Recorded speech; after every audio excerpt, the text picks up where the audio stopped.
आपका जो स्काई बस की बात की है उसमें भी हम लोग कोशिश कर रहे हैं। अभी एक हाइपर लूप तक की बात है। अभी दिल्ली और मुंबई हमारे पास लैंड है। अब मैं रेलवे भी बना सकता हूँ, बुलेट ट्रेन भी कल से शुरू कर सकते हैं काम, क्योंकि लैंड इज अवेलेबल। हम लोग ये अभी मैं इलेक्ट्रिक हाईवे के लिए भी कोशिश कर रहा हूँ। इट्स नॉट टू डिक्लेयर मत करो एकदम, it is in the process. नहीं तो आप बोलेगे कभी डिक्लेयर गडकरी डिक्लेयर, ऐसा मत करो। अभी दिल्ली से जयपुर हम केबल लगा रहे हैं। और दूसरा एक बात आप बेंगलोर के लिए आग्रह करिए राज्य सरकार को, ये ट्रॉली बस होती है, इसकी कैपेसिटी 88 है और उसकी कैपिटल कॉस्ट 50 से 60 लाख रुपए है। और लिथियम आयन बस की कीमत 1.5 करोड़ है, क्योंकि इसमें बैटरी लगती नहीं, वो ऊपर में चलती है।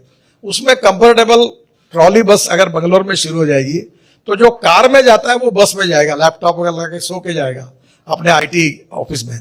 तो नेचुरली लोग पब्लिक ट्रांसपोर्ट को अगर यूज करेंगे तो कारें कम आएंगी रोड पर, तो ट्रैफिक कंजेशन कम होगा। प्रधानमंत्री जी ने हमारे विभाग को रोप वे, केबल कार, फेनिकुलर रेलवे इसका मैंडेट दिया है और उसमें भी 165 प्रपोजल हम इसके हमारे कंस्ट्रक्शन में कुछ हमने मंजूर किए। हिमाचल, उत्तराखंड सभी राज्यों में हम कर रही है काम। तो public transport on electricity, mass rapid transport on electricity, तो इसमें कुछ बातें ऐसी कि वर्ल्ड में टेक्नोलॉजी बहुत बदली है। तो एक काफी अच्छी है कि अभी लैंड एक्वायर करना बंगलोर में कठिन है।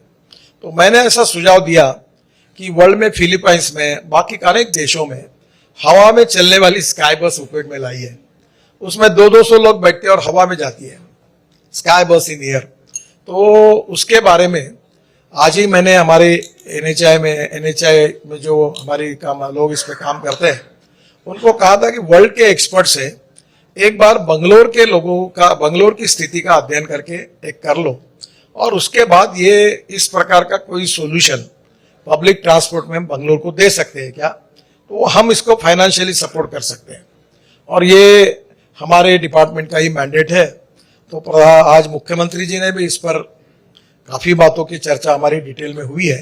अब हम लोग स्टडी कर रहे हैं, हम करना चाहते हैं और इससे ऊपर के ऊपर अगर लाखों लोग ऊपर के ऊपर हवा में चलेंगे तो नीचे वाला प्रॉब्लम खत्म हो जाएगा। दूसरी बात सबसे इंपॉर्टेंट जो है वो बंगलोर के लिए पब्लिक ट्रांसपोर्ट बहुत आवश्यक है। मैं कभी कभी मजाक में कहता हूं कि हमारे देश को एक्सपर्टाइज 2 बड़े हासिल हैं, एक पॉपुलेशन ग्रोथ और ऑटोमोबाइल ग्रोथ। तो हमारे यहाँ ये संख्या रात दिन बढ़ती है। तो मैंने उनको कहा कि अभी एक घर में 4 लोग और 8 गाड़ियां हैं, पार्किंग नहीं, कुछ नहीं।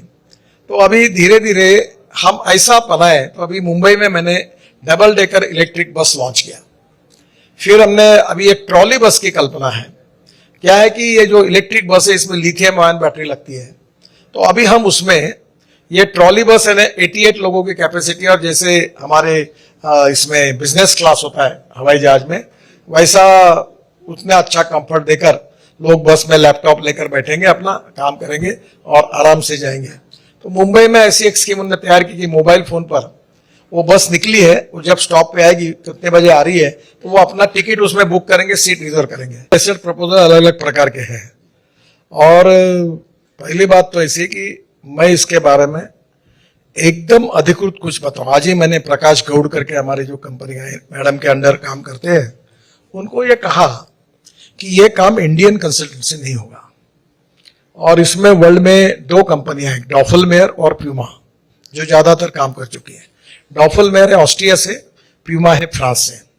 तो मैंने उनको कहा कि एक प्रिलिमिनरी रिपोर्ट कि कौन सी टेक्नोलॉजी सिलेक्ट करना, कौन से पॉन्ड लगाना, कैसे करना, इसका रिपोर्ट एक इंटरनेशनल कंसल्टेंट से प्रिलिमिनरी रिपोर्ट तैयार करो।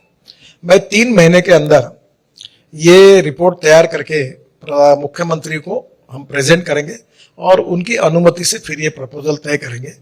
कोशिश यही है कि करीब मैक्सिमम, क्योंकि बंगलोर में संख्या बहुत ज्यादा है, तो हम लोग वो स्पॉट कहाँ से किसको जोड़ना, कैसे जाना, फिर उसमें करेंगे। जहाँ रोड मिलता है, जहाँ मेट्रो मिलती है, उसको जोड़ेंगे। तो अभी जैसे मुंबई में मैंने एक योजना बनाई है, अब वो इतनी सुंदर है।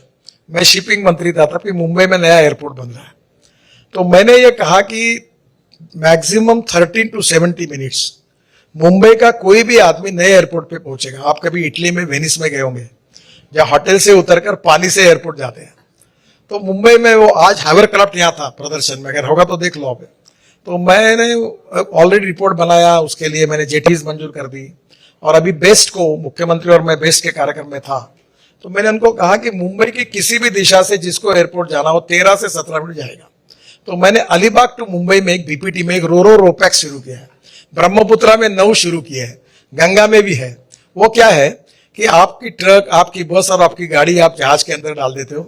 जहाज 5 मंजिली होता है, लिफ्ट होती है, 2 मंजिले पार्किंग होता है और लोग ऊपर जाके चाय कॉफी नाश्ता करते हैं। अब अलीबाग टू मुंबई जी बीपीटी 17 मिनट में होता है और फिर अलीबाग से मुंबई गोवा रोड पर वर्कर नाके में 35 मिनट में, यानी 1 घंटे में होता है। और अभी अगर आप दक्षिण मुंबई से, गेटवे ऑफ इंडिया से निकलोगे तो वहां जाने तक 3.5 घंटा लगता है।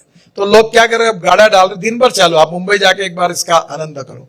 और ऐसे ही रोपैक्स है, ये भी बन सकते हैं।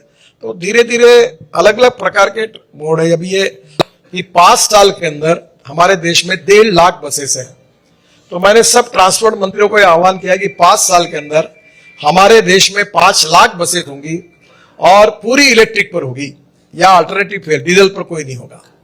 अब देखिए, डीजल पेट्रोल पे जाते तो 10 रुपया, अगर आप डीजल पे जाते तो 9 रुपया, अगर रेलवे से जाते हैं तो 6 रुपया और इलेक्ट्रिक से जाते तो 1 रुपया। Import substitute, cost effective, pollution free और इंडिजिनियस। हमने विस्तृत लेवल पर green hydrogen, ethanol, methanol, biodiesel, bio LNG, bio CNG और उसके साथ साथ हमने काफी चर्चा की। मुझे बहुत खुशी है कि मेरे पास हाइड्रोजन की कार है दिल्ली में।